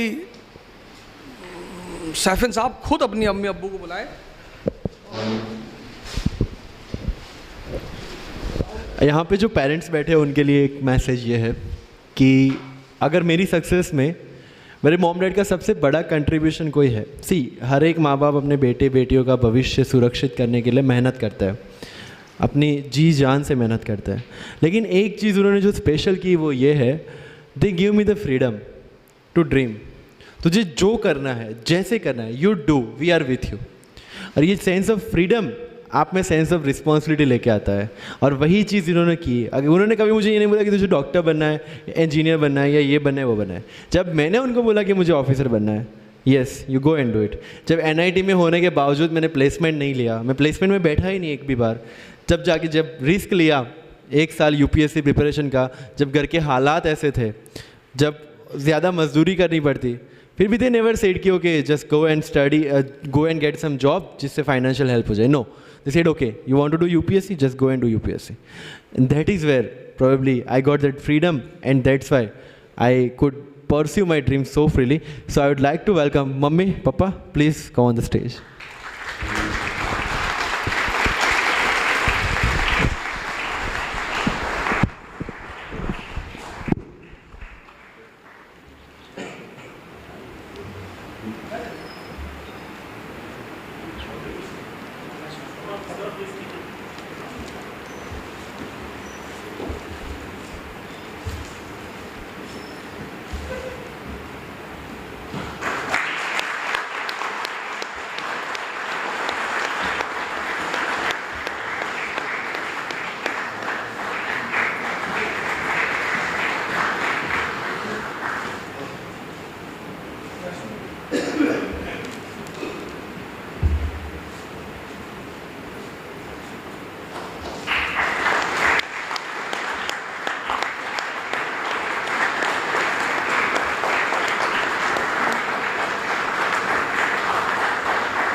लास्टली मैं चाहूँगा कि मेरी टीम, अशरफ साहब, अरकान,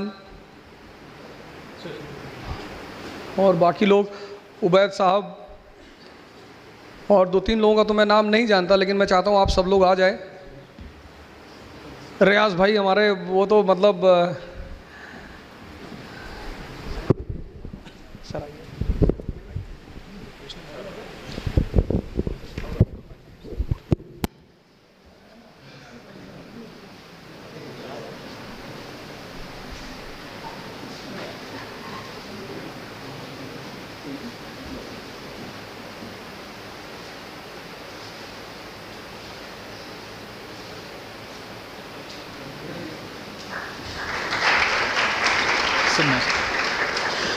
तो मैं लास्टली सबको, पूना के सभी लोगों को बहुत बहुत शुक्रिया कहना चाहता हूँ। आपने बड़ा सहयोग किया और आप आए बैठे इतनी देर, तो thanks a lot. So guys, we end this session with a national anthem. So I request all of you to please stand. Thank you. Jana Gana मन अधिनायक जय हे, भारत भाग्य विधाता। पंजाब सिंधु गुजरात मराठा, द्राविड़ उत्कल बंगा। विंध्य हिमाचल यमुना गंगा, उच्छल जलधि तरंगा। तव शुभ नामे जागे, तव शुभ आशीष मांगे। गाहे तव जय गाथा, जन गण मंगल दायक जय हे, भारत भाग्य विधाता। जय हे, जय हे, जय हे।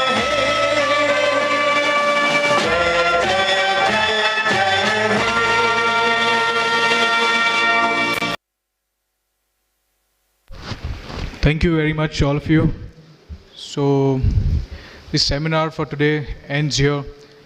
And please, I request all of you to please go for refreshments outside and also submit the registration form at the registration desk. Thank you. My name is Upendra Davle. Thank you.